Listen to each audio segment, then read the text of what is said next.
ಒಬ್ಬವ ಕುರಿಕಾಯ ಅವ ನೋಡ್ದ ಇದನ್ನು ಇಟ್ಟು ರಾಜ್ಕುಮಾರ್ಗಳು ಬಂದು ಹೋಲಕತ್ತಾರಲ್ಲ ಎದ್ರ ಸಲುವಾಗಿ ಎಂದ. ಅವಾಗ ಅಲ್ಲಿಯವ್ರು ಅಂದರು, ಇಲ್ಲ ರಾಣಿಗೆ ರಾಜ್ಕುಮಾರಿಗೆ ಅಂದ ಯಾರು ಸಾಕನಂಗೆ ಕತೆ ಹೇಳ್ತಾರ ಅವರಿಗೆ ಮದುವೆ ಮಾಡ್ಕೋತಾಳತ್ತ. ನಾ ಹೇಳಿದ್ರೆ ಅದು ಸಾಕನಂಗೆ ಕತೆ ಹೇಳಿದ್ರೆ ನಾನು ಮಾಡ್ಕೋತಾಳೇನು ಅಂದ. ಮಾಡ್ಕೋತಾರೆ, ಅದ್ರಾಗೇನು ಸಾಕನಂಗೆ ಕತೆ ಹೇಳ್ಬೇಕು, ರಾಜ್ಕುಮಾರೇ ಬೇಕು ಅನ್ನುವಂಥದ್ದು ಏನಿಲ್ಲ. ಯಾರು ಸಾಕನಂಗಂದ ಕತೆ ಹೇಳ್ತಾರಲ್ಲ ಅವ್ರಿಗೆ ಮಾಡ್ಕೋತೀನಿ ಮದುವೆ ಎತ್ತಿಕೊಂಡಂದು ಹೇಳ್ಯಾಳ. ಹಾಗಿತ್ತು ನಾನು ಸಾಕನಂಗೆ ಕತೆ ಹೇಳ್ತೀನಿ ಅಂದ. ಆಯ್ತು ಹೋಗಂದ್ರು. ಪಾಪ ಬಂದ ಅರಮನೆಗೆ. ಯಾವಾಗಿಂದ ಅರಮನೆಗಿಂದ ಬಂದಂದ ರಾಜ ಕೇಳ್ದೆ, ನೀ ಎಲ್ಲಿಗೆ ಹೊಂಟಿದ್ದು? ಹೆಗಲಿ ಮ ಕಂಬಳಿ ಹಾಕೊಂಡು ಹೊಂಟಿದ್ದಾವ. ನೀ ಎಲ್ಲಿಗೆ ಹೊಂಟಿದ್ದು ಎಂದ. ಇಲ್ಲ, ಸಾಕನಂಗಂದ ಯಾರು ಕತೆ ಹೇಳ್ತಾರಲ್ಲ ಅವ್ರಿಗೆ ನಿಮ್ಮ ಮಗಳು ಮದುವೆ ಮಾಡ್ಕೋತಾಳತ್ತ, ಅದಕ್ಕೆ ನಿನ್ನ ಮಗಳಿಗೆ ನಾನು ಸಾಕನಂಗೆ ಕತೆ ಹೇಳ್ತೀನಿ ಎಂದ. ಅವ ಅಂದ ರಾಜ, ಎಂತಿಂಥ ರಾಜ್ಕುಮಾರ್ಗಳೇ ಆಗಿ ಹೋಗ್ಯಾರ ಏನ್ರಿ, ಎಂತಿಂಥ ರಾಜ್ಕುಮಾರ್ಗಳೇ ಆಗಿ ಹೋಗ್ಯಾರ. ನೀ ಏನು ಆಕಿಗೆ ಸಾಕನಂಗೆ ಕತೆ ಹೇಳ್ತಿದ್ದೆ, ಎಂತಿಂಥವ್ರ ಪಂಡಿತರಿಂದ ಬಂದು ಹೋಗ್ಯಾರ. ನೀ ಏನು ಸಾಕನಂಗೆ ಕತೆ? ಇಲ್ಲಿಲ್ಲ, ನಾ ಸಾಕನಂಗೆ ಕತೆ ಹೇಳ್ತೀನಿ. ಅವಾಗ ರಾಜ ಅಂದಮ್ಮ ಸಾಕಲ್ಲಿಲ್ಲ ತಗೊಂಡ್ರ ಎಲ್ಲ ರಾಜ್ಕುಮಾರ್ಗಳು ಹೋದಂಗೆ ನಾನು ಹೋಗ್ತೀನಿ, ಒಟ್ಟಾಕಿ ಸಾಕನಂಗೆ ನಾ ಕತೆ ಹೇಳ್ತೀನಿ. ಆಯ್ತು ಹೋಗತ್ತುಕೊಂಡ ಕಳಿಸಿಕೊಟ್ಟ. ರಾಣಿ ರಾಜ್ಕುಮಾರಿ ಕುಂತಿದ್ಲು. ನೋಡ್ರಿ, ನಾ ಸಾಕನಂಗೆ ಅಂದ ಕತೆ ಹೇಳ್ತೀನಿ. ಆಕೆ ಅಂದ್ಲು, ಎಂತಿಂಥವ್ರು ಬಂದು ನನಗೆ ಸಾಕನ್ನದೇ ಅನಿಸೇ ಇಲ್ಲ, ನೀ ಏನು ಸಾಕಂತ ಅನ್ನಿಸ್ತಿದ್ದಿ ಅಂದ್ಲಕ್ಕೆ. ಇಲ್ಲ, ನಾ ಹೇಳ್ತೀನಿ ಕತೆ, ಸಾಕನಂಗಂದ ಹೇಳ್ತೀನಿ. ಸಾಕಂದ ಬಳಕನೇ ಎದ್ದು ಹೋಗ್ತೀನಿ. ಆಯಿತು ಹೇಳು. ಆದ್ರೆ ಇವ ಏನಂದ ಒಂದು ಕಂಡೀಷನ್, ನಾ ಕತೆ ಹೇಳ್ತೀನಲ್ಲ ನೀ ಹ್ಞೂ ಅನ್ಬೇಕು ಏನ್ರಿ. ನಾ ಕತೆ ಹೇಳ್ತೀನಿ, ನೀ ಹ್ಞೂ ಅನ್ಬೇಕು. ಆಯ್ತು, ಹ್ಞೂ ಅಂತೀನಿ. ಹಂಗಂದ್ರೆ ಹೇಳ್ತೀನಿ ಕೇಳತ್ತಿಕೊಂಡ ಕತೆ ಹೇಳಕತ್ತೀವ. ಹಿಂಗೊಂದು ಊರು ಬಣಜುಗಳಂತ ಊರ ಅಂದ. ಆ ಊರಾಗಂದ ಊರು ಮುಂದೆ ಗೌಡನ ಹೊಲ. ಅಂದ. ಆ ಹೊಲದಾಗ ಒಂದು ಬುರ್ಲಿ ಮನಿ ಇತ್ತು. ಬುರ್ಲಿ ಅಂದ್ರೆ ತಿಳಿತಾವಲ್ಲ, ಹೊಲದಾಗ ಇರ್ತಾವಲ್ಲ ಬುರ್ಲಿ. ಊರು ಮುಂದೆ ಗೌಡನ ಹೊಲ, ಆ ಹೊಲದಾಗ ಒಂದು ಬುರ್ಲಿ ಮನಿ ಇತ್ತು. ಅಂದು. ಆ ಮನೆಯಾಗಿಂದ ಒಂದು ಬುರ್ಲಿ ಬುರ್ರ ಅನ್ನಂಗೆ ಹಾರ್ತು. ಅಂದು. ಮತ್ತೊಂದು ಬುರ್ಲಿ ಬುರ್ರತ್ ಹಾರ್ತು. ಮತ್ತೊಂದು ಬುರ್ಲಿ ಬುರ್ರತ್ ಹಾರ್ತು. ಮತ್ತೊಂದು ಬುರ್ಲಿ ಬುರ್ರತ್ ಹಾರ್ತು. 2 ದಿವಸ ಬರೀ ಬುರ್ರಿ ಅಂದ ಏನ್ರಿ. ಮತ್ತೊಂದು ಬುರ್ಲಿ ಬುರ್ರತ್ ಹಾರ್ತು, ಮತ್ತೊಂದು ಬುರ್ಲಿ ಬುರ್ರ ಹಾರ್ತು. ಆಕೆ ಅಂದ್ಲು, ಇದ್ರಾಗ ಎಟ್ಟರ್ ಯಾವ ಅಂದ್ಲಕ್ಕಿ. ಅವ ಅಂದ, ನನಗೇನು ಗೊತ್ತಾ ಅಂದ. ಇದ್ರಾಗ ಎಟ್ಟರ್ ಯಾವ ಬುರ್ಲಿ ನಂದೇನು, ನಾ ಹೇಳ್ದಂಗೆ ನೀವು ಹ್ಞೂ ಅನ್ಬೇಕು. ಮತ್ತೊಂದು ಬುರ್ಲಿ ಬುರ್ರತ್ ಹಾರ್ತು, ಮತ್ತೊಂದು ಬುರ್ಲಿ ಬುರ್ರತ್ ಹಾರ್ತು. 2 ದಿನ ಇದೆ ಅಂದ. ಸಾಕಯ್ಯಪ್ಪ ಅಂದ ಮಾಡ್ಕೊಂಡು ನನ್ನ ಲಗ್ನ ಅಂದ ಏನ್ರಿ. ಸಾಕನ ಕತೆ ಹೇಳೋರು ಮಾಡ್ಕೋತೀನಿ ನನ್ನ ಮಾಡ್ಕೋ. ಹಂಗೆ ನೋಡಿದ್ವಿ, ಸಿನಿಮಾ ನೋಡಿದ್ವಿ, ಧಾರಾವಾಹಿ ನೋಡಿದ್ವಿ ಎತ್ತಿಕೊಂಡ್ರ ಅಂಥ ಮಕ್ಕಳೇ ಹುಡ್ತಾವೆ. ಯಾಕೆ ಹತ್ತುಕೊಂಡ ಕೇಳಿದ್ರೆ, ನೀ ಗರ್ಭಿಣಿ ಇರ್ತಕ್ಕಂಥ ಪ್ರಸಂಗದೊಳಗೆ ನೀ ಏನು ಊಟ ಮಾಡ್ತಿದ್ದಿ, ನೀ ಉಂಡಿರ್ತಕ್ಕಂಥ ಪದಾರ್ಥ ಆ ಗರ್ಭದಾಗಿರ್ತಕ್ಕಂಥ ಕೂಸಿಗೆ ಹೋಗಿರ್ತವೆ. ಹೋಗೋದಿಲ್ಲ, ಅಯ್ಯ ನೀ ಹೆಚ್ಚಿಗೆ ಉಣ್ಬೇಕಯ್ಯವ, ಈಗ 2 ಹೊಟ್ಟೆ ಹಾಕವು ನಿಮ್ಮ ಅಂತಾರಿಲ್ರಿ. ನೀನು ಹೆಚ್ಚಿಗೆ ಉಣ್ಬೇಕು. ಗರ್ಭಿಣಿ ಇರ್ತಕ್ಕಂಥ ಹೆಣ್ಮಕ್ಳಿಗೆ ಏನಂತಾರ ಏನ್ರಿ, ಚೊಲದೆ ಮುಣಿಸ್ತಾರ. ಯಾಕೆ 2 ಹೊಟ್ಟೆಗವ, ಅದಕ್ಕೆ ನೀ ಜರ ಚಂದ ಊಟ ಮಾಡತ್ತಿಕೊಂಡೊಂದು ಬಾಣಂದಿ ಯಾವ ಗರ್ಭಿಣಿ ಇರ್ತಕ್ಕಂಥ ಹೆಣ್ಮಕ್ಳಿಗೆ ಅಂತ ಹೇಳ್ತಾರೆ. ಅಂದ್ರೆ ಇದರ ಅರ್ಥ ಏನು ಒತ್ತಿಕೊಂಡ ಕೇಳಿದ್ರೆ, ನೀ ಏನು ಊಟ ಮಾಡ್ತೀಯ ಅದು ನಿನ್ನ ಕೂಸಿಗೆಂದು ಹೊಕ್ಕದ. ನೀ ಏನು ಕುಡಿತಿದ್ದೀಯ ಅದು ಕೂಸಿಗೆಂದು ಹೊಕ್ಕದ. ನೀ ಏನು ಕೇಳ್ತಿದ್ದೀಯ ಅದು ಕೂಸಿಗೆಂದು ಹೊಕ್ಕದ. ನೀ ಏನು ನೋಡ್ತಿದ್ಯಲ್ಲ ಅದು ಎಲ್ಲವೂ ಕೂಡ ಕೂಸಿಗೆಂದು ಹೊಕ್ಕದ. ಹಿಂದೆ ಏನ್ರಿ, ಕೃಷ್ಣ ರಥ ನಡೆಸಕತ್ತಿದ್ದ. ಕೃಷ್ಣ ರಥ ನಡೆಸಕತ್ತಿದ್ದ.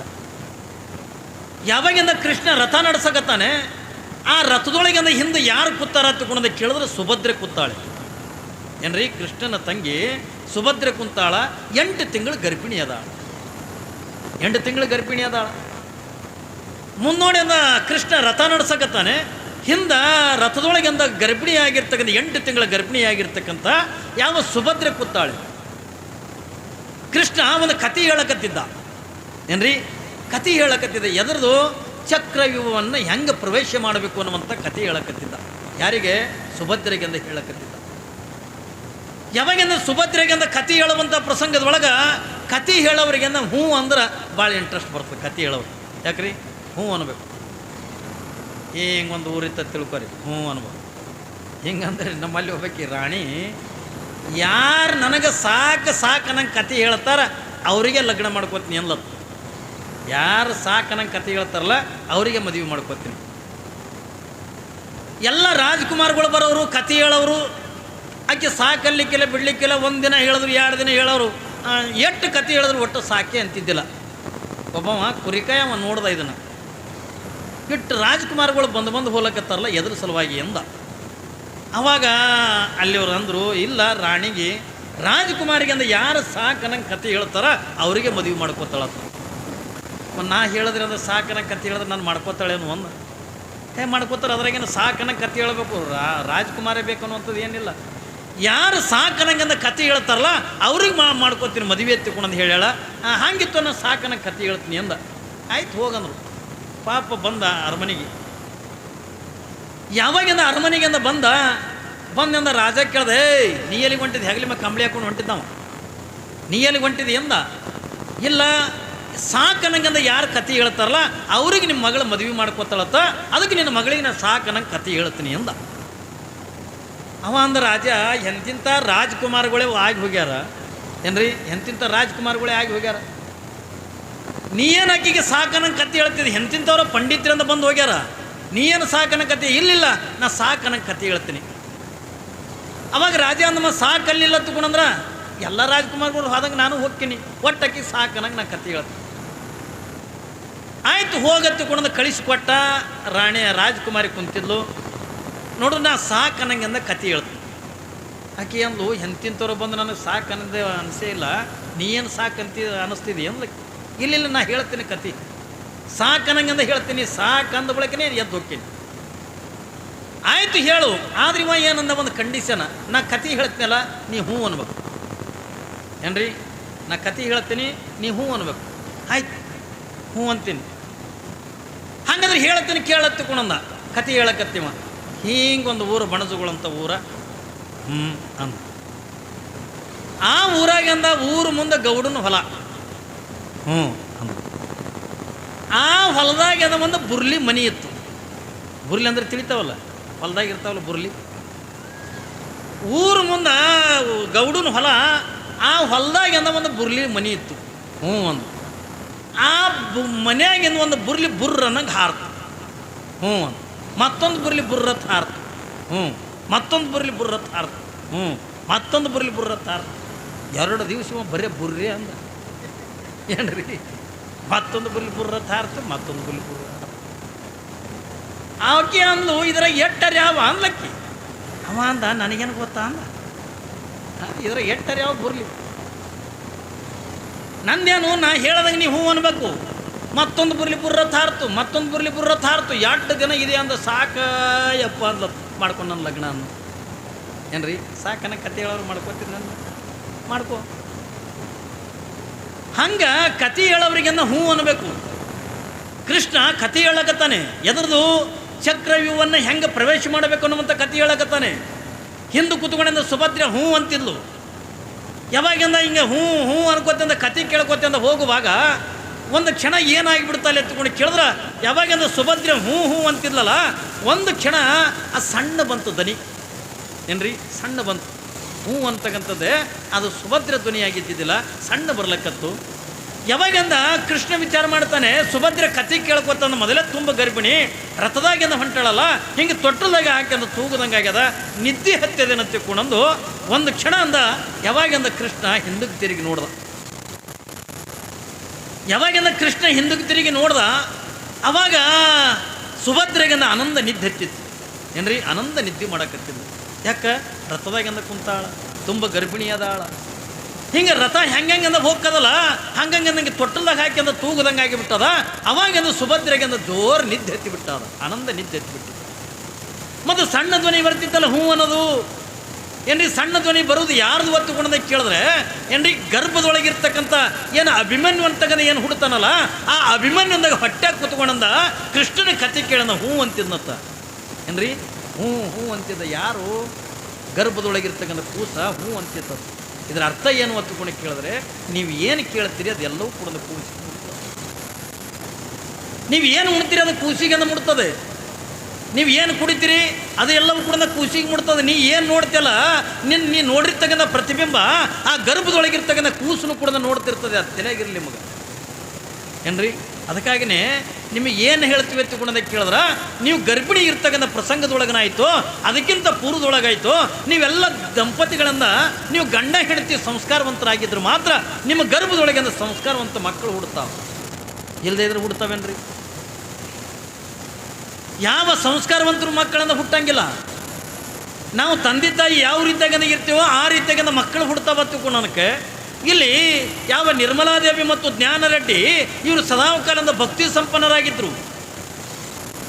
ಧರ್ಮದ ಕಾರ್ಯಗಳನ್ನು ಮಾಡ್ತಾ, ದಾನ ಧರ್ಮಾದಿಗಳನ್ನು ಮಾಡ್ತಾ, ಏನೆಲ್ಲ ಜೀವನ ಅಂತಕ್ಕಂಥ ಕಳೀತಕ್ಕಂಥದ್ದನ್ನು ಮಾಡ್ತಿದ್ರಲ್ಲ, ಅದಕ್ಕಾಗಿಯೇ ಮಲ್ಲಮ್ಮ ಅಷ್ಟು ಸಂಸ್ಕಾರವಂತ ಮನಿತನದೊಳಗಿಂದ ಹುಟ್ಟಾಳೆ. ಎಲ್ಲ ಮಕ್ಕಳ ತೆರನಾಗಿನೇ ಹುಟ್ಟದ್ದು ಮಲ್ಲಮ್ಮ. ಎಲ್ಲ ಮಕ್ಕಳ ತೆರನಾಗಿದ್ದ ಆಟ ಪಾಠಗಳನ್ನು ಆಡ್ತಿದ್ಲು. ಆದ್ರೆ ಆಶ್ಚರ್ಯ ಏನು ಹೊತ್ತುಕೊಂಡೋದಕ್ಕೆ ಕೇಳಿದ್ರೆ, ಯಾವಾಗಿಂದ ಮಲ್ಲಮ್ಮ ಎರಡೂ ಕೈಗಳನ್ನು ಮುಷ್ಟಿ ಮಾಡ್ಕೊಂಡು ಆಡ್ತಿದ್ಲು. ಏನ್ರಿ, ಎರಡೂ ಕೈಗಳ ತನ್ನ ಮುಷ್ಟಿ ಮಾಡ್ಕೊಂಡು ಆಡ್ತಿದ್ಲು. ಕಾಲಿನಿಂದ ನೆಲ ಅಂತಕ್ಕಂಥ ಒದಿತಿದ್ಲು. ನೋಡ್ರಿ, ಮಕ್ಕಳಿಗೆ ಹಂಗಂತ ಮನಗಿಸ್ರಿ ನೀವು, ಏನ್ರಿ ಮಾಡ್ತಾವಿಲ್ಲ? ಏನು ಮಾಡ್ತಾವ? ಎರಡೂ ಕೈಯನ್ನು ಮುಟ್ಟಿ ಮಾಡ್ಕೊಂಡು ಆಡ್ತಾವ. ಕಾಲಿನಿಂದ ನೀವು ತೊಟ್ಟಲ್ದಾಗ ಮನಗಿಸಿದ್ರು ತೊಟ್ಟಲಿಕ್ಕೆಂದ ಒದಿತಾವ. ಏನ್ರಿ, ನೆಲದ ಮೇಲೆ ಮನಗಿಸ್ತಾರೆ ಅಂದ್ರೆ ನೆಲಕ್ಕೆಂದ ಒದಿತಾವ. ಅವಕ್ಕೆ ಬ್ಯಾನ್ ಆಗಂಗಿಲ್ಲ, ಒದಿತಿರ್ತಾವ. ನಾವು ಮಕ್ಕಳು ಆಟ ಆಡ್ತಾವತ್ತು ನಾವು ತಿಳ್ಕೊಂಡಿರ್ತೀವಿ. ಆದರೆ ಇಲ್ಲಿ ಮಲ್ಲಮ್ಮ ಸುಮ್ಮನೆ ಎಲ್ಲ ಮಕ್ಕಳ ತೆರನಾಗದ ಆಟಗಳನ್ನು ಆಡಂಗಿಲ್ಲ. ಹಾಗಾದ್ರೆ ತನ್ನ ಎರಡೂ ಕೈಗಳನ್ನು ಯಾಕೆ ಮುಷ್ಟಿ ಮಾಡ್ಕೊಂಡು ಆಡ್ತಿದ್ವು ಹೊತ್ತುಕೊಂಡದಕ್ಕೆ ಕೇಳಿದ್ರೆ, ಏನ್ರಿ ಮಕ್ಕಳೆಲ್ಲ ಎರಡೂ ಕೈಗಳನ್ನು ಮುಷ್ಟಿ ಮಾಡ್ಕೊಂಡ ಯಾಕೆ ಆಡ್ತಾವ ಹೊತ್ತುಕೊಂಡದಕ್ಕೆ ಕೇಳಿದ್ರೆ, ಏನ್ರಿ ಪರಮಾತ್ಮನಿಗೆ ಅಂತ ಹೇಳ್ತಾವ, ಹೇ ಪರಮಾತ್ಮ, ನಾನು ಈ ಭೂಮಿಗೆ ಬರುವಂಥ ಪ್ರಸಂಗದೊಳಗೆ ನಿನ್ನ ಮಾತು ಕೊಟ್ಟು ಬಂದೀನಿ. ಏನಂತ ಮಾತು ಕೊಟ್ಟಿನಿ? ನಿನ್ನ ಧ್ಯಾನವನ್ನೇ ಮಾಡ್ತೀನಿ, ನಿನ್ನ ಆರಾಧನೆ ಮಾಡ್ತೀನಿ, ನಿನ್ನ ನಾಮಸ್ಮರಣೆ ಮಾಡ್ತೀನಿ, ನಿನ್ನ ಪೂಜೆ ಪುನಸ್ಕಾರಗಳ ಮಾಡ್ತೀನಿ, ದಾನ ಧರ್ಮಾದಿಗಳನ್ನು ಮಾಡ್ತೀನಿ. ಕೊನೆಗೆ ಇಷ್ಟೆಲ್ಲ ಮಾಡಿ ಪುಣ್ಯದ ಗಂಟೆ ಕಟ್ಟಿಕೊಂಡು ಕೊನೆಗೆ ನಿನ್ನ ಪಾದಕ್ಕೆ ಬರ್ತೀನಿ. ಇದು ಸತ್ಯ ಸತ್ಯ ತಂದು ನಾವೆಲ್ಲ ಆಣಿ ಮಾಡಿ ಬಂದಿರ್ತೀವಲ್ಲ, ಮಕ್ಕಳು ಕೂಡ ಅದಕ್ಕಾಗಿನೇ ಮುಷ್ಟಿ ಮಾಡ್ಕೊಂಡು ಆಡ್ತಿರ್ತಾವ. ಏನತ್ತ? ಕಾಮ, ಕ್ರೋಧ, ಮೋಹ, ಲೋಭ, ಮದಮತ್ಸರಗಳಂತಕ್ಕಂಥದ್ದನ್ನು ತನ್ನ ಎರಡೂ ಕೈ ಒಳಗೆ ಮುಷ್ಟಿ ಮಾಡ್ಕೊಂಡು ಹಿಡ್ಕೊಂಡಿರ್ತಾವೆ. ಯಾಕೆ? ಒಂದು ಸಾರಿ ನಾನು ಮುಷ್ಟಿಯನ್ನು ಬಿಚ್ಚಿಬಿಟ್ಟು ಎತ್ತಿಕೊಂಡ್ರೆ ಕಾಮ ನನ್ನ ಶರೀರದ ಒಳಗೆಂದು ಸೇರ್ತು, ಕ್ರೋಧ ನನ್ನ ಶರೀರದ ಒಳಗೆಂದು ಸೇರ್ತು, ಮದಮತ್ಸರಗಳನ್ನು ನನ್ನ ಶರೀರದ ಒಳಗೆಂದು ಸೇರಿದ್ರೆ ನಾನು ಭಗವಂತನ ಧ್ಯಾನ ಮರಿತೀನಲ್ಲ ತಿಳ್ಕೊಂಡು ಎಲ್ಲ ಇಂದ್ರಿಯಗಳನ್ನು ತನ್ನ ಮುಚ್ಚು ಒಳಗೆ ಇಟ್ಕೊಂಡು ಆಟ ಆಡ್ತಿರ್ತಾನೆ. ಇದು ಶರಣರ ಮಕ್ಕಳದು. ಈ ಎಲ್ಲ ಸಕಲ ಇಂದ್ರಿಯಗಳನ್ನು ಪಂಚ ಜ್ಞಾನೇಂದ್ರಿಯ, ಪಂಚ ಕರ್ಮೇಂದ್ರಿಯ, ಬುದ್ಧಿ, ಚಿತ್ತು, ಮನಸ್ಸು, ಅಹಂಕಾರ ನಮ್ಮಂತೂ ಏನದವಲ್ಲ, ಇವೆಲ್ಲ ತನ್ನ ಮುಷ್ಟಿ ಒಳಗೆ ಇಟ್ಕೊಂಡು ನಮ್ಮ ಮಲ್ಲಮ್ಮ ಆಟ ಆಡ್ಲಿಕ್ಕತ್ತ. ಯಾವಾಗಂದ್ರೆ ಈ ಎಲ್ಲ ಇಂದ್ರಿಯಗಳನ್ನು ತನ್ನ ಮುಷ್ಟಿ ಒಳಗೆ ಇಟ್ಕೊಂಡದ ಆಟ ಆಡ್ತಿದ್ಲು. ಹಿಂದೆ ನೀವೆಲ್ಲರೂ ಕೂಡ ಕೇಳಿರಬೇಕು, ಅಕ್ಕ ಮಹಾದೇವಿ ಯಾವಾಗಂದ ಉಡುತಡಿ ಅಂತಕ್ಕಂಥ ಬಿಟ್ಟು ಕಲ್ಯಾಣಕ್ಕೆಂದು ಬರುವಂಥ ಪ್ರಸಂಗದ ಒಳಗೆ ತನ್ನದೇ ಆಗಿರ್ತಕ್ಕಂಥ ಒಂದು ವಚನವನ್ನು ಬರೀತಾಳೆ. ಅಕ್ಕ ಮಹಾದೇವಿ ಬರೆದಿರ್ತಕ್ಕಂಥ ವಚನ ಅವಳು ಏನಂತಾಳ? ಉಡುತಡದಿಂದ ಬಸವ ಕಲ್ಯಾಣಕ್ಕೆಂದು ಬರಲಿಕ್ಕತ್ತಾಳೆ. ಹಿಂಗೆ ಬರುವಂಥ ಪ್ರಸಂಗದ ಒಳಗೆ ಅವಳೊಂದು ವಚನ ಬರೀತಾಳ. ಕಾಮವೇ ನಿಲ್ಲು ನಿಲ್ಲು, ಕ್ರೋಧವೇ ನಿಲ್ಲು ನಿಲ್ಲು, ಮದಮತ್ಸರಗಳೇ ನಿಲ್ಲು ನಿಲ್ಲು. ಯಾರಿಗೆ ಹೇಳ್ತಾಳ? ಮನುಷ್ಯರಿಗೆ ಹೇಳುವುದಲ್ಲ, ತನ್ನ ಶರೀರದೊಳಗಿರ್ತಕ್ಕಂಥ ಇಂದ್ರಿಯಗಳಿಗೆಂದ ಹೇಳ್ತಾಳೆ. ತನ್ನ ಶರೀರದೊಳಗಿರ್ತಕ್ಕಂಥ ಇಂದ್ರಿಯಗಳಿಗೆಂದ ಹೇಳ್ತಾಳೆ. ಏನಂತ? ಕಾಮವೇ ನಿಲ್ಲು ನಿಲ್ಲು, ಕ್ರೋಧವೇ ನಿಲ್ಲು ನಿಲ್ಲು, ಮದಮತ್ಸರಗಳ ನಿಲ್ಲು ನಿಲ್ಲು. ನಾನು ಚನ್ನಮಲ್ಲಿಕಾರ್ಜುನನ್ನ ಕಾಣಕ್ಕೆಂದ ಹೊಂಟೀನಿ. ನೋಡು, ಅಪ್ಪಿತಪ್ಪಂದ ನನಗೆಂದ ಕಾಮ ಕಾಡ್ತು ಹೊತ್ತುಕೊಂಡಂದ್ರೆ ನನಗೆ ಮಲ್ಲಯ್ಯನನ್ನು ಕಾಣಲಿಕ್ಕೆಂದ ಆಗಂಗಿಲ್ಲ. ಕ್ರೋಧ ಕಾಡ್ತು ಹೊತ್ತಂದ್ರೆ ನನಗೆ ಮಲ್ಲಯ್ಯನನ್ನು ಕಾಣಕ್ಕೆಂದ ಆಗಂಗಿಲ್ಲ. ಮದಮತ್ಸರಗಳಿಂದ ಕಾಡಿದ್ರೆ ನನಗೆ ಮಲ್ಲಯ್ಯನನ್ನು ಕಾಣಲಿಕ್ಕೆಂದ ಆಗಂಗಿಲ್ಲ. ಅದಕ್ಕೆ ನನಗೆ ಎಲ್ಲ ಇಂದ್ರಿಯಗಳು ನೀವು ಇಲ್ಲೇ ನಿಂದಿರಿ, ನಾನು ಚನ್ನಮಲ್ಲಿಕಾರ್ಜುನ ಕಾಣಬೇಕತ್ತಿಕೊಂಡಂದು ಹೆಂಗ ಅಕ್ಕ ಮಹಾದೇವಿ ಅಂದ ವಚನ ಅಂತಕ್ಕಂಥ ಬರಿತಾಳೋ, ಹಾಗಿಲ್ಲಿ ಮಲ್ಲಮ್ಮ ತನ್ನ ಬಾಲ್ಯದೊಳಗಿನ ತನ್ನ ಎಲ್ಲ ಇಂದ್ರಿಯಗಳನ್ನು ತನ್ನ ಮುಷ್ಟಿ ಒಳಗೆ ಇಟ್ಕೊಂಡದ ಆಟ ಆಡ್ತಾಳೆ. ಕಾಲಿನಿಂದ ತೊಟ್ಟಿಲವನ್ನು ಒದಿತಾಳೆ. ಮಲ್ಲಮ್ಮ ಆಟ ಆಡಬೇಕಾದ್ರೆ ಕಾಲಿನಿಂದ ತೊಟ್ಟಿಲವನ್ನು ಒದಿತಾಳೆ. ಎದಕ್ಕೆ ಒದಿತಾಳ? ಎಲ್ಲ ಮಕ್ಕಳು ಕೂಡ ಒದಿತಾವ. ಯಾಕೆ ಒದಿತಾವ ತಿಳ್ಕೊಂಡದ ಕೇಳಿದ್ರೆ, ಮಾಯೆ ಅವಳ ಶರೀರದೊಳಗಿಂದ ಪ್ರವೇಶ ಮಾಡ್ತಿರ್ತದಲ್ಲ, ಹಿಂಗೆ ಶರೀರದೊಳಗಿಂದ ಪ್ರವೇಶ ಮಾಡಬೇಕಾದ್ರೆ ಆ ಮಲ್ಲಮ್ಮ ಕಾಲಿನಿಂದ ಮಾಯೆಯನ್ನು ಒದಿತಿರ್ತಾಳ. ಏನ್ರಿ, ಮಲ್ಲಮ್ಮ ತನ್ನ ಕಾಲಿನಿಂದ ಮಾಯೆಯನ್ನು ಒದಿತಿರ್ತಾಳ. ಯಾಕೆ? ನಾನು ಮಲ್ಲಯ್ಯನನ್ನು ಒಲಿಸ್ಕೋಬೇಕು, ನಾನು ಮಲ್ಲಯ್ಯನ ಧ್ಯಾನ ಮಾಡಬೇಕು, ನಾನು ಮಲ್ಲಯ್ಯನ ಆರಾಧನೆ ಮಾಡಬೇಕು, ನನ್ನ ಶರೀರದೊಳಗೆ ನೀ ಬರಬೇಡ. ನೀ ಬಂದು ಎತ್ತುಕೊಂಡಂದ್ರೆ ನನಗೆ ಯಾವುದು ಕೂಡ ಮಾಡೋಕ್ಕಾಗಂಗಿಲ್ಲ. ನನ್ನ ಶರೀರದೊಳಗೆ ನೀ ಬರಬೇಡ ಎತ್ತುಕೊಂಡಂದು ಕಾಲಿನಿಂದ ಮಾಯೆಯನ್ನು ಒದಿತಿಲ್ಲತ್ತೆ ಮಲ್ಲಮ್ಮ. ನೋಡಿ, ನಮ್ಮ ಮಕ್ಕಳನ್ನು ಕೂಡ ಒದಿತಾವ. ನಮ್ಮ ಮಕ್ಕಳು ಕೂಡ ಮುಷ್ಟಿ ಮಾಡ್ಕೊಂಡು ಆಡ್ತಿರ್ತಾವ. ಆದ್ರೆ ಅದು ಪರಿಜ್ಞಾನ ಅಂದ್ರೆ ನಮಗಿರಂಗಿಲ್ಲ. ಯಾವಾಗಿಂದ ನಮ್ಮ ಮಕ್ಕಳ ಶರೀರದ ಒಳಗದ ಮಾಯ ಪ್ರವೇಶ ಆಯಿತು ಅನ್ನೋದನ್ನು ಯಾವದಕ್ಕೆ ಮಾಯಿ ಅಂತಾರೆ? ಮಾಯಿ ಅಂದರೆ ಯಾವುದು? ಭಾಳ ಜನ ತಪ್ಪು ತಿಳ್ಕೊಂಡ. ಇದೇ ನಿಮ್ಮ ಸೊನ್ನಲಿಗೆ ಸಿದ್ದರಾಮಶಿವಗಳು ಒಂದು ಮಾತು ಹೇಳ್ತಾರೆ, ಹೆಣ್ಣು ಮಾಯಿ ಅಲ್ಲ. ಹೆಣ್ಣಿನನ್ನೇ ಮಾಯಿ ಎತ್ತುಕೊಂಡು ನಾವು ತಿಳ್ಕೊಂಡಿರ್ತೀವಲ್ಲ, ಸೊನ್ನಲಿಗೆ ಸಿದ್ದರಾಮಶಿವಗಳು ಒಂದು ಮಾತು ಹೇಳ್ತಾರೆ, ಹೆಣ್ಣು ಮಾಯಿ ಅಲ್ಲ, ಹೊನ್ನು ಮಾಯಿ ಅಲ್ಲ, ಮಣ್ಣು ಮಾಯಿ ಅಲ್ಲ, ಮನದ ಮುಂದಣದ ಆಸೆಯ ಮಾಯಿ ಕಪಿಲ ಸಿದ್ಧ ಮಲ್ಲಿಕಾರ್ಜುನ. ನೋಡು ಸಿದ್ದರಾಮೇಶ್ವರ ಹಂಗೆ ಹೇಳ್ತಾರೆ. ನಾವು ಹೆಣ್ಣಿನನ್ನು ಮಾಯಿ ಎತ್ತುಕೊಂಡಂತೀವಿ, ಹೆಣ್ಣು ಮಾಯಿ ಅಲ್ಲ. ಅವರು ಇನ್ನೊಂದು ವಚನದೊಳಗೆ ಒಂದು ಮಾತು ಹೇಳ್ತಾರೆ, ಹೆಣ್ಣು ಮಾಯಿ ಅಲ್ಲ, ಹೆಣ್ಣು ರಕ್ಕಸಿ ಅಲ್ಲ, ಹೆಣ್ಣು ಸಾಕ್ಷಾತ್ ಕಪಿಲ ಸಿದ್ಧ ಮಲ್ಲಿಕಾರ್ಜುನ. ಹೆಣ್ಣಿನನ್ನು ಸಿದ್ದರಾಮಶಿವಗಳು ಎದಕ್ಕೆ ಹೋಲಿಸ್ತಾರ? ಹೆಣ್ಣು ಮಾಯಿ ಅಲ್ಲ, ಹೆಣ್ಣು ರಕ್ಕಸಿ ಅಲ್ಲ, ಹೆಣ್ಣಂದ್ರೆ ಏನು ಹೊತ್ತುಕೊಂಡು ಕೇಳಿದ್ರೆ ಸಾಕ್ಷಾತ್ ಪರಮಾತ್ಮನ ಅವತಾರನೇ ಈ ಜಗತ್ತಿನೊಳಗಿಂದ ಹೆಣ್ಣದ ಹತ್ತುಕೊಂಡು ಅನ್ನುವಂಥದ್ದನ್ನು ಸಿದ್ದರಾಮಶಿವಗಳದ ಹೇಳ್ತಾರೆ, ಪರಮಾತ್ಮನ ಅವತಾರ. ಇಲ್ಲಿ ಮಾಯೆ ಎತ್ತುಕೊಂಡಂದ್ರೆ ನಾವೇನು ತಿಳ್ಕೊಂಡಿವಿ? ಹೆಣ್ಣಿಗೆಂದ ಹೋಲಿಸ್ತೀವಿ. ಆದರೆ ಹೆಣ್ಣು ಮಾಯಿ ಅಲ್ಲ. ಸಿದ್ದರಾಮಶಿವಗಳ ಮಾತಿಗೆ ಅನುಗುಣವಾಗಿ ನಮಗೇನು ಆಸೆ ಅಂತಕ್ಕಂಥದ್ದು ಏನೈತಲ್ಲ, ಆಸೆ ಅಂತಕ್ಕಂಥದ್ದು ಮಾಯನೇ ಹೊರತಾಗಿ ಹೆಣ್ಣು ಮಾಯಿ ಅಲ್ಲ. ನಾವೇನು ಆಸೆ ಪಡ್ತೀವಲ್ಲ ಏನ್ರಿ, ಬೇಕು ಬೇಕು ಬೇಕು. ಈ ಜಗತ್ತಿನೊಳಗಂದ್ರೆ ಶ್ರೀಮಂತರು ಯಾರು, ಬಡವರು ಯಾರು ಒತ್ತುಕೊಳ್ಳೋದಕ್ಕೆ ಕೇಳಿದ್ರೆ ಬಹುಶಃ ನೀವೆಲ್ಲರೂ ಕೂಡ ಕಲ್ಪನಾ ಮಾಡ್ಕೋರಿ. ಯಾರಿಗೆಂದು ಶ್ರೀಮಂತರು ಇರ್ಬೇಕಂತಕೊಳ್ಳೋದಕ್ಕೆ ಕೇಳಿದ್ರೆ ಯಾವ ಸಾಕಂತಾನ ಅವ ಶ್ರೀಮಂತ, ಯಾವ ಬೇಕಂತಾನಲ್ಲ ಅವನೇ ಬಡವ. ದೇವ್ರ ಮುಂದೆ ಹೋಗಿ ಬೇಡ್ಕೋತಿರಿಲ್ಲ ಏನ್ರಿ? ಮಲ್ಲಯ್ಯನ ಗುಡಿಗೆ ಬಂದು 2 ಕಮೂಟ ನಾರ ಊದಿನ ಕಡೆ ತೊಗೊಂಡು ಬಂದು ಏನ್ರಿ, ಮಲ್ಲಯ್ಯನ ಗುಡಿ ಬಾಗಿಲಿಗೆ ಜೀಟ್ಗಲ್ ಕೊಟ್ಟು ಅದೇ ದೀಪಕ್ಕೆ ಹತ್ತೋದು, ಅಲ್ಲೇ ಜೀಟ್ಗಲ್ ಕೊಟ್ಟು ಬೆಳಗೋದು. ನಮ್ಮ ಮನೆಗೆ ಶ್ರೀಮತಿಗೆ ಬರಬೇಕು, ನಮ್ಮೇ ಊರಾಗ ಕೊಟ್ಟು ಶ್ರೀಮಂತರಾಗಬೇಕು ಏನ್ರಿ. ನನ್ನ ಗಂಡಗೆ ಒಳ್ಳೇದಾಗಲಿ, ನನ್ನ ಹೆಂಡತಿಗೆ ಒಳ್ಳೇದಾಗಲಿ, ನನ್ನ ಮಕ್ಕಳಿಗೆ ಒಳ್ಳೇದಾಗಲಿ, ನಮ್ಮ ಮನೆಯೇ ಶ್ರೀಮಂತ ಆಗ್ಬೇಕಂತಕೊಂಡು ಶ್ರೀಮಂತ ಇದ್ದವನು ಕೂಡ ಬಂದು ಮಲ್ಲಯ್ಯನ ಬಳಿ ಬೇಡ್ಕೋತಾನಲ್ಲ ಅವ ನಿಜವಾಗಿರ್ತಕ್ಕಂಥ ಬಡವ. ಯಾರಿಗೆಂದು ಶ್ರೀಮಂತರಬೇಕಂತಕೊಂಡು ಕೇಳಿದ್ರೆ ಈ ರೊಕ್ಕ ರೂಪಾಯಿ ಬಂಗಾರ ಬೆಳ್ಳಿ ಇದು ಏನು ಇದ್ದವಂದ ಈ ಊರಾಗ ಯಾರು ಶ್ರೀಮಂತರ ಹತ್ಕೊಂಡು ಕೇಳಿದ್ರೆ ನಮ್ಮ ಊರಾಗ ಒಬ್ಬನೇ ಅದನ್ರಿ ಅಪ್ಪವರು. ಅವನ 100 ಎಕರೆ ಹೊಲ ಅದ, ಕಂಡಾಪಟ್ಟಿ ರೊಕ್ಕ ಅದ, ಅವನ ಮನೆಗೆ ಸಿಕ್ಕಾಪಟ್ಟಿ ಬಂಗಾರ ಅದ. ಇದು ಎಲ್ಲ ಇದ್ದವನಿಗೆ ಅಂದ್ರೆ ನೀವೇನಾದ್ರು ಶ್ರೀಮಂತರ ಅಂತೀರಲ್ಲ, ನಾವು ಇವರಿಗೆಂದ ಶ್ರೀಮಂತರ ಹತ್ಕೊಂಡು ಅನ್ನಂಗೆಲ್ಲ. ಹಾಗಾದ್ರೆ ಯಾರು ಶ್ರೀಮಂತರ ಹತ್ಕೊಂಡು ಕೇಳಿದ್ರೆ ಯಾವನ ಬಲ್ಲೆ ಅಂದ ಹೃದಯ ಶ್ರೀಮಂತಿಕೆ ಇರ್ತದಲ್ಲ ಅವ ನಿಜವಾಗಿರ್ತಕ್ಕಂಥ ಶ್ರೀಮಂತನೇ ಹೊರತಾಗಿ ಹೃದಯ ಶ್ರೀಮಂತಿಕೆ ಇರಲಾರ್ದವ್ರದ ಶ್ರೀಮಂತರಲ್ಲ. ಯಾರಿಗೆ ದೊಡ್ಡವರು ಹತ್ಕೊಂಡು ಅಂತೀವಿ, ಯಾರಿಗೆ ನಿಮ್ಮ ಊರಾಗ ದೊಡ್ಡವರು ಹತ್ಕೊಂಡು ಅಂದ್ಕೊಳ್ಳೋಣ ಇಂಥವ್ರು ಶ್ರೀಮಂತರು ತೋರಿಸ್ತಾರೆ. ಅವರು ಶ್ರೀಮಂತನ ತೋರಿಸಿ ಇವರೇ ನಮ್ಮ ಊರಿಗಂದ ದೊಡ್ಡವರು ಹತ್ತುಕೊಂಡ್ರೆ ಅವರು ದೊಡ್ಡವರು ಆಗಂಗಿಲ್ಲ. ಹಾಗಾದ್ರೆ ಈ ಭೂಮಿ ಮೇಲಿಂದ ಯಾರು ದೊಡ್ಡವರು ಹತ್ತುಕೊಂಡು ಕೇಳಿದ್ರೆ ಯಾವನ ಬಲ್ಲಿಂದ ದೊಡ್ಡ ಗುಣ ಅದಲ್ಲ ಅವನೇ ನಿಜವಾಗಿರ್ತಕ್ಕಂಥ ದೊಡ್ಡವನೇ ಹೊರತಾಗಿ ಶ್ರೀಮಂತಿಕೆ ಇದ್ದೂ ಕೂಡ ಇನ್ನೊಬ್ಬರ ಆಸ್ತಿ ಮುಣಿಸ್ಕೋಬೇಕನ್ನುವಂಥ ಗುಣ ಇದ್ರೆ ಏನ್ರಿ, ಇನ್ನೊಬ್ರು ರೊಕ್ಕ ತಿನ್ಬೇಕನ್ನುವಂಥ ಗುಣ ಇದ್ರೆ, ಇನ್ನೊಬ್ರದಿಂದ ಏನ್ರಿ ಆಸ್ತಿ ಪಾಸ್ತಿಗಳನ್ನು ಮುಣಿಸ್ಕೋಬೇಕನ್ನೋಂಥ ಗುಣ ಇತ್ತು ಹತ್ತಿಕೊಂಡ್ರೆ ಅವ ಏಸ್ ಕಾಲಕ್ಕೂ ಕೂಡ ಶ್ರೀಮಂತನಾಗಕ್ಕಾಗಂಗಿಲ್ಲ, ಅವ ಏಸ್ ಕಾಲಕ್ಕೂ ಕೂಡ ದೊಡ್ಡವನಾಗಕ್ಕಾಗಂಗಿಲ್ಲ. ಇಲ್ಲಿ ದೊಡ್ಡ ಗುಣ ಅನ್ನತಕ್ಕಂಥದ್ದು ಬೇಕು. ಮನುಷ್ಯನ ಬೆಲೆಯಿಂದ ಹೃದಯ ಶ್ರೀಮಂತಿಕೆ ಅನ್ನೋದು ಬೇಕು. ಅಂದಾಗ ಮಾತ್ರ ಇವರು ದೊಡ್ಡವರಾಕಾರ, ಇವರಿಂದ ಶ್ರೀಮಂತರಾಕಾರೆ ಹೊರತಾಗಿ ಎಲ್ಲರೂ ಕೂಡ ದೊಡ್ಡವರಾಗಕ್ಕಾಗಂಗಿಲ್ಲ, ಎಲ್ಲರೂ ಕೂಡ ಶ್ರೀಮಂತರಾಗಕ್ಕಾಗಂಗಿಲ್ಲ.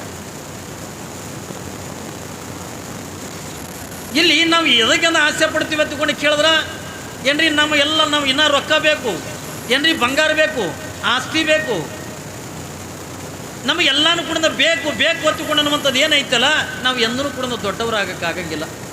ಹಿಂದೆ ಹುಬ್ಬಳ್ಳಿ ಒಳಗೆ ಒಂದು ಸಿದ್ಧಾರೂಢರಿದ್ರು, ಕಲ್ಪನಾ ಇರಲಿ ನಿಮಗೆ, ಹುಬ್ಬಳ್ಳಿ ಒಳಗೆ ಸಿದ್ಧಾರೂಢರಿದ್ರು.